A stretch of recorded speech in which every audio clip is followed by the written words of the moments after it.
What's up everyone, TJ here. In this video, I'm reviewing the Roam Freaker in collaboration with Snowboard Magazine. Let's get into it.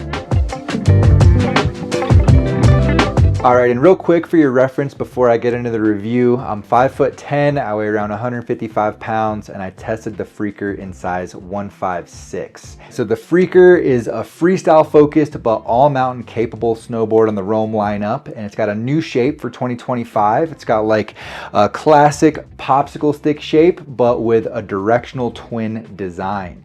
So between the contact points, this thing is basically a true twin. You're gonna have a centered stance, no taper, you're gonna ride exactly the same in either direction on hard pack and groomers, but it does have a slightly longer nose outside the front contact points to give you a little bit more surface area up there and allow the board to help you out when there's a little bit of soft snow on the ground.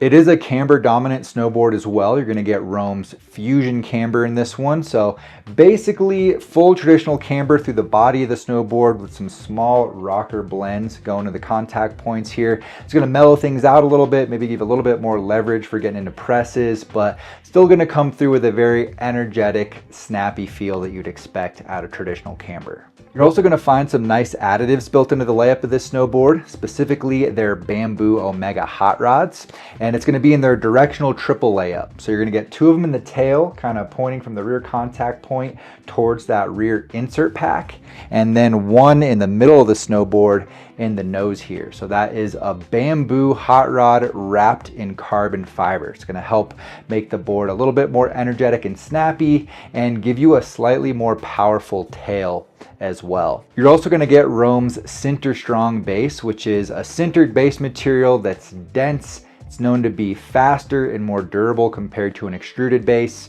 And as with any sintered base, you want to make sure to wax this thing regularly to maintain that optimal feel throughout the season. And that's it for a quick tech breakdown. Let's get into how this board feels around the mounts.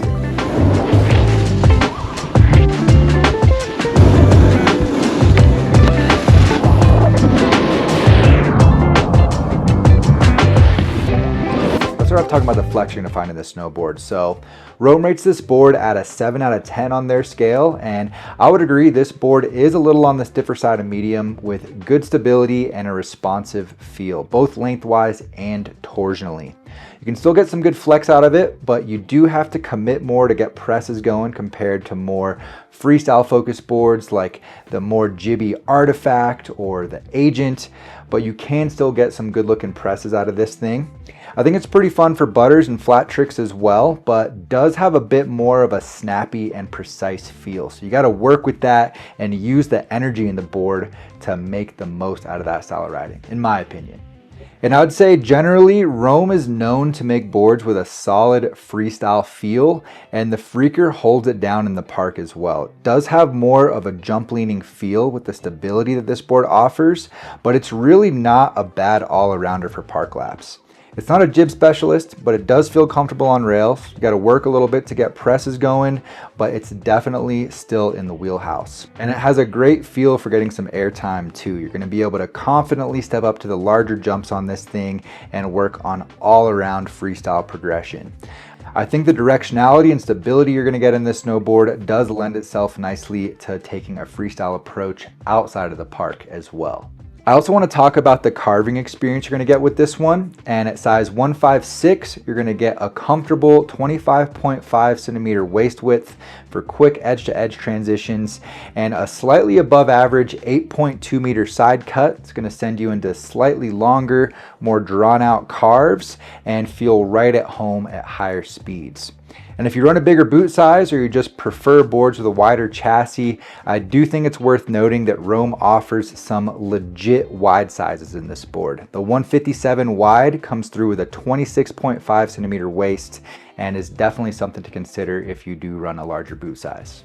Now, as far as cruising and exploring the resort, the Freaker maintains a confident feel even as you start to push it. You're not really going to be seeing those tips fluttering at all. It holds a strong edge and is able to power through variable snow very well.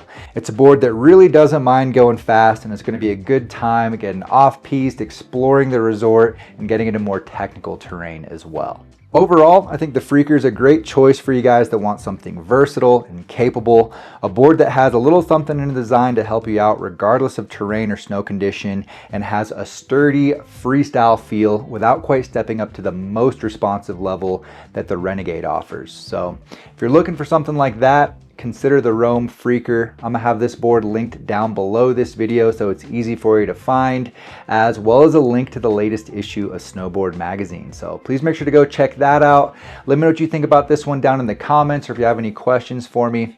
I appreciate you guys. Please make sure to drop a like if you got some value. Subscribe to the channel if you're new here, and I'll see you in a new review next time.